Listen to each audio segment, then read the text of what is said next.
Assalomu alaykum, hurmatli tomoshabinlar. Bugungi video juda muhim. Chunki 1 avgustdan boshlab kundalik hayotimizga bevosita ta'sir qiladigan qoidalar o'zgardi.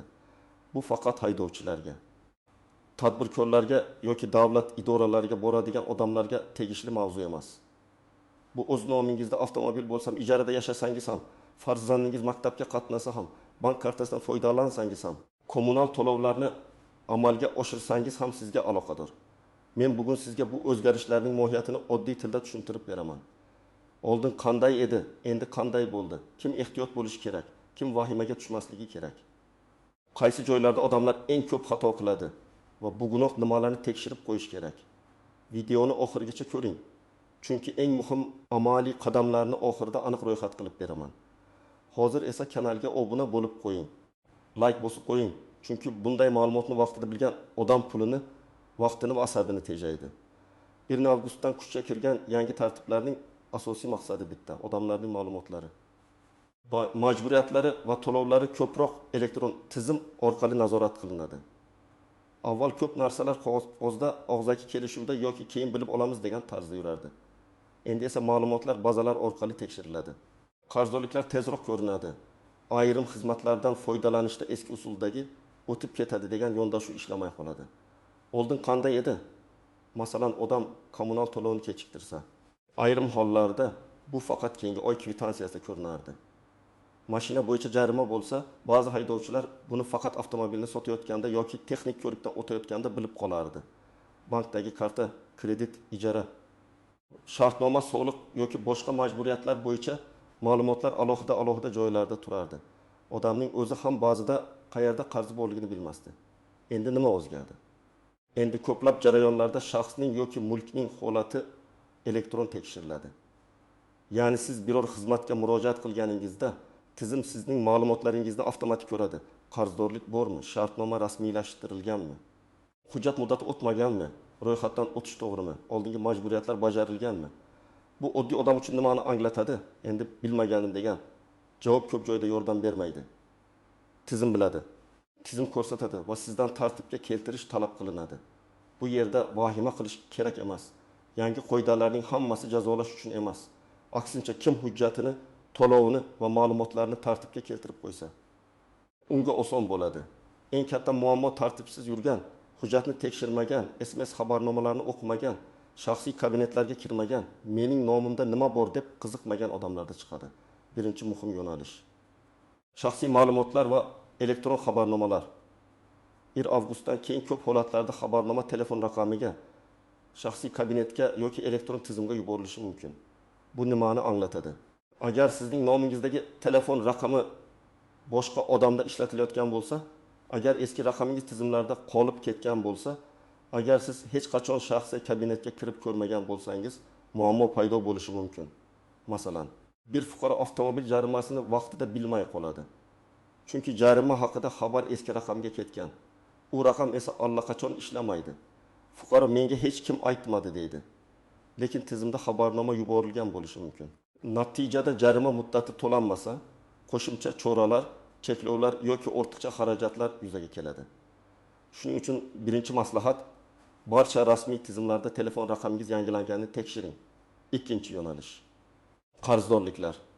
Endi odamlar ko'proq kommunal xizmatlar, soliq, jarima, kredit, aliment yoki boshqa majburiyatlar bo'yicha qarzdorliklarni oldindan ko'rib borish kerak. Chunki qarz kichkina bo'lsa ham u vaqt o'tishi bilan kattalashadi. Masalan, 10 ming so'mlik jarima yoki 20 ming so'mlik kommunal qarz odamga mayda ko'rinishi mumkin. Lekin u to'planib boradi, ustiga boshqa majburiyatlar qo'shiladi, keyin biror hujjat rasmiylashtirishda, bank operatsiyasida yoki mulk bilan bog'liq ishda to'siq bo'lib chiqadi. Oddiy misol: siz mashinangizni sotmoqchisiz. Xaridor topildi, narx kelishildi. 20 million so'mga sotmoqchisiz. Notariusga yoki tegishli rasmiylashtirish joyiga bordingiz. Shu payt tizimda avtomobil bo'yicha jarimalar, taqiq yoki boshqa cheklovlar ko'rinib qoladi. Xaridor kutmaydi. Men boshqa mashina olaman deydi. Siz esa 300 ming yoki 500 ming so'mlik qarz uchun 20 million so'mlik bitimni yo'qotishingiz mumkin. Demak, gap faqat jarima summasida emas, gap vaqtida tartibga keltirmaslik oqibatida katta imkoniyatni yo'qotishda. Uchinchi yo'nalish: uy-joy ijara va ro'yxat masalalari. Ko'pchilik odamlar ijarada yashaydi, lekin shartnoma rasmiylashtirilmagan bo'ladi. Oldin bu ko'p hollarda uy egasi bilan kelishib oldik darajasida qolardi. Endi esa turar joy, ro'yxat, kommunal, soliq va boshqa ma'lumotlar ko'proq bog'lanib boradi. Agar siz ijarachi bo'lsangiz, huquqingizni himoya qilish uchun shartnoma muhim. Agar siz uy egasi bo'lsangiz, keyinchalik nizolar chiqmasligi uchun shartnoma muhim. Misol uchun, talaba 1 avgustdan keyin shaharga keladi. Uy ijaraga oladi. Uy ega sizga shartnoma kerak emas, pul naqd beraver deydi. 2 oy o'tib uy egasi narxni oshiradi yoki talaba chiqib ketish kerakligini aytadi. Talabada rasmiy hujjat bo'lmasa, o'z huquqini isbotlash qiyinlashadi. Yoki aksincha ijarachi kommunal to'lovlarni to'lamasdan ketib qoladi. Uy egasida aniq kelishuv bo'lmasa, qarzni undirish qiyin bo'ladi. Shuning uchun yangi tartiblar sharoitida og'zaki kelishuvdan ko'ra rasmiy hujjat ancha xavfsiz. 4-yo'nalish. Transport va yo'l harakati bilan bog'liq majburiyatlar. Bu sohada eng ko'p xatolar shundan kelib chiqadi. Odam mashina o'z nomida ekanini unutadi. Boshqa odam boshqarayotgan bo'ladi. Jarima esa mulk egasiga keladi. Yoki odam ishonchnoma, sug'urta, texnik holat jarimalarni vaqtida tekshirmaydi. Endi bularning hammasini e'tiborsiz qoldirish xavfli. Masalan, aka ukasiga mashinasini beradi. Uka tezlikni oshiradi, kamera qayd qiladi. Jarima aka keladi. Aka men haydamaganman deydi. Lekin avtomobil uning nomida. Demak, oldindan aniq kelishuv bo'lish kerak. Kim haydaydi? Jarima chiqsa kim to'laydi? Sug'urta kimning nomiga rasmiylashtirilgan, telefon xabari kimga keladi?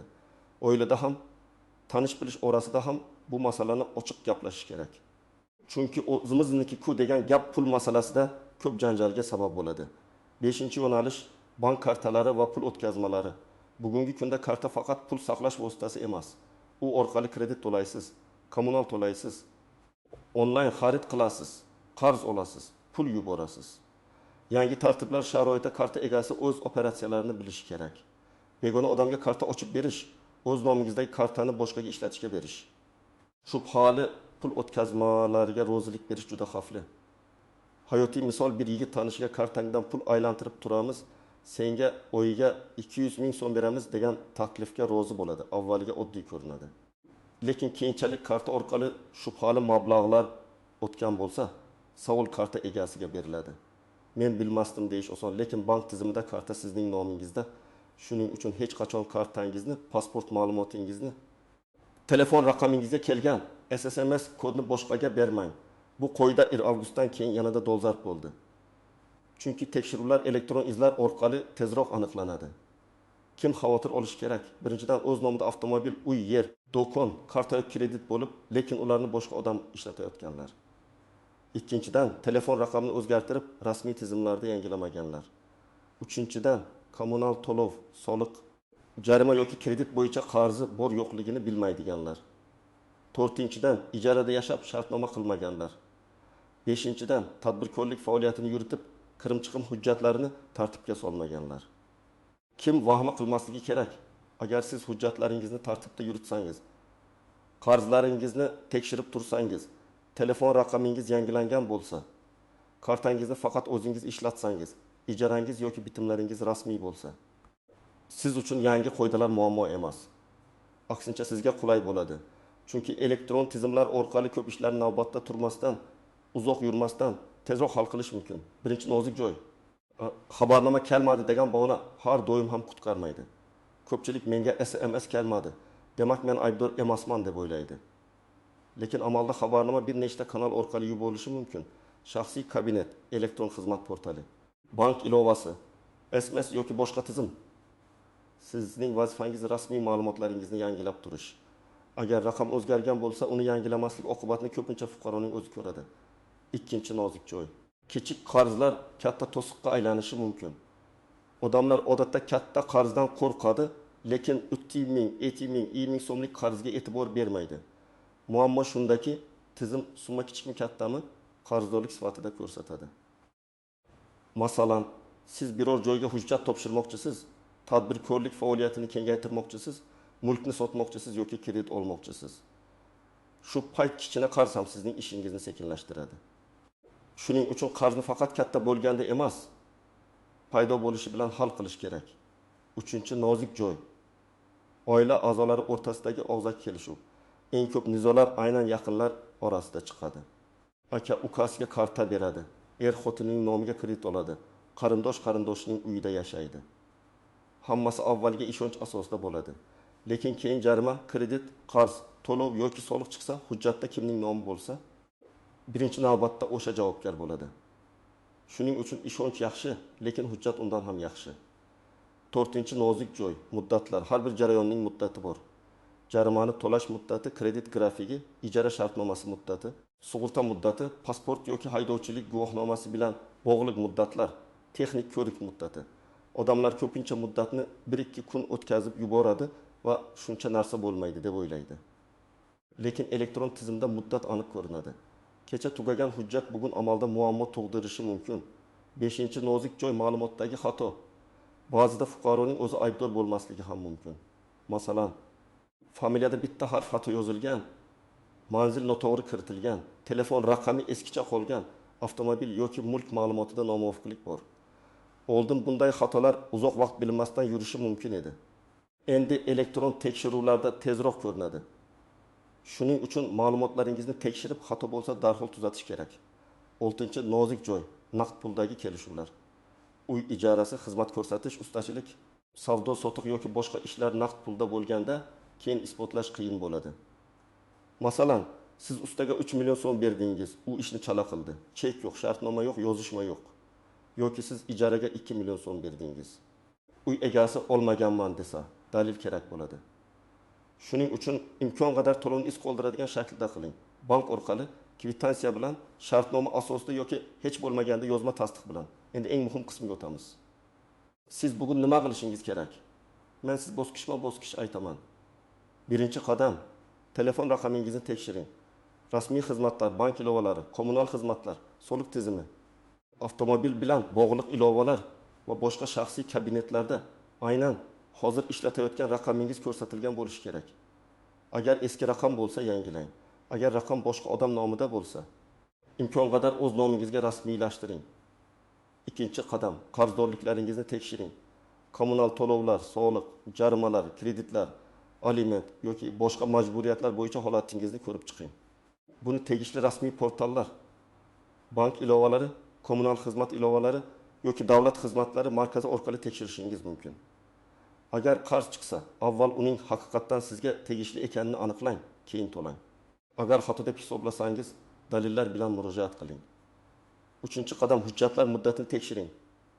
Pasport yoki ID karta, haydovchilik guvohnomasi, avtomobil sug'urtasi, texnik ko'rik, ijara shartnomasi, tadbirkorlik hujjatlari. Litsenziya yoki ruxsatnomalar muddatini ko'ring. Men tavsiya qilaman, telefoningiz kalendariga muddat tugashidan 30 kun oldin eslatma qo'ying. Chunki oxirgi kunda yugurib yurish eng ko'p xatoga olib keladi. 4-chi qadam. O'z nomingizdagi mulk va kartalarni aniqlang. Sizning nomingizda nechta karta bor, nechta avtomobil bor? Uy-joy, yer, do'kon yoki boshqa mulk bormi? Ularni kim ishlatyapti? Agar boshqa odam foydalanayotgan bo'lsa, kelishuvni rasmiylashtiring yoki hech bo'lmaganda yozma tarzda tartibga soling. Ayniqsa karta va avtomobil masalasida juda ehtiyot bo'ling. 5-chi qadam, ijarani rasmiylashtiring. Agar siz ijarachi bo'lsangiz, uy egasidan shartnoma qilishni so'rang. Agar uy egasi bo'lsangiz, ijarachi bilan aniq shartnoma tuzing. Oylik to'lov qancha? Qaysi sanada to'lanadi? Kommunalni kim to'laydi? Uyga zarar yetkazilsa kim javobgar? Muddat qancha? Bu hujjat ikkala tomonni ham himoya qiladi. 6-chi qadam, pul berganda yoki olganda dalil qoldiring. Qarindosh bo'lsa ham, tanish bo'lsa ham, katta summa bo'lsa, albatta yozma tasdiq qiling. Masalan, men falonchidan 5 million so'm qarz oldim. Falon sanagacha qaytaraman degan oddiy yozuv ham keyinchalik katta yordam beradi. Bank orqali o'tkazsangiz, izoh qismiga nima uchun pul o'tkazayotganingizni yozing. Ijara to'lovi, qarz qaytarish, xizmat haqi kabi. 7-chi qadam, SMS kodlarini hech kimga bermang. Bankdan kelgan kod, davlat xizmatlari portalidan kelgan kod, shaxsiy kabinet tasdiqlash kodi sizning elektron imzoingizga o'xshaydi. Uni berganingiz ko'pincha rozilik berganingizdek baholanadi. Firibgarlar odatda shoshiltiradi, hozir aytmasangiz karta bloklanadi. Mukofot yutdingiz, tekshiruv bo'lyapti deydi. Bunday paytda telefonni qo'ying va rasmiy raqamga o'zingiz qo'ng'iroq qiling. 8-chi qadam, xatolik topsangiz og'zaki gap bilan cheklanib qolmang. Masalan, sizda noto'g'ri qarzdorlik chiqdi yoki avtomobil jarimasi sizga tegishli emas deb hisoblaysiz yoki kommunal hisob noto'g'ri. Bunday holatda tegishli tashkilotga yozma murojaat qiling. Murojaatda ism, familiyangiz, pasport yoki ID ma'lumotingiz, manzilingiz, telefon raqamingiz, muammoning mazmuni va talabingizni aniq yozilsin. Dalil sifatida chek, skrinshot, shartnoma, fotosurat yoki boshqa hujjatlarni ilova qiling. 9-qadam, har oy bir marta shaxsiy audit qiling. Bu murakkab emas. Oyda bir kuni 20 daqiqa vaqt ajrating. Bank ilovasini ko'ring, kommunal to'lovlarni ko'ring, jarimalarni tekshiring, kredit grafikini ko'ring, hujjatlar muddatini tekshiring. Shu odat sizni katta muammolardan himoya qiladi. Ko'p odamlar muammoni paydo bo'lgan kuni emas, 3-4 oy o'tib biladi. Kech bilgani uchun ko'proq pul to'laydi. 10-qadam, rasmiy manbalarga tayaning.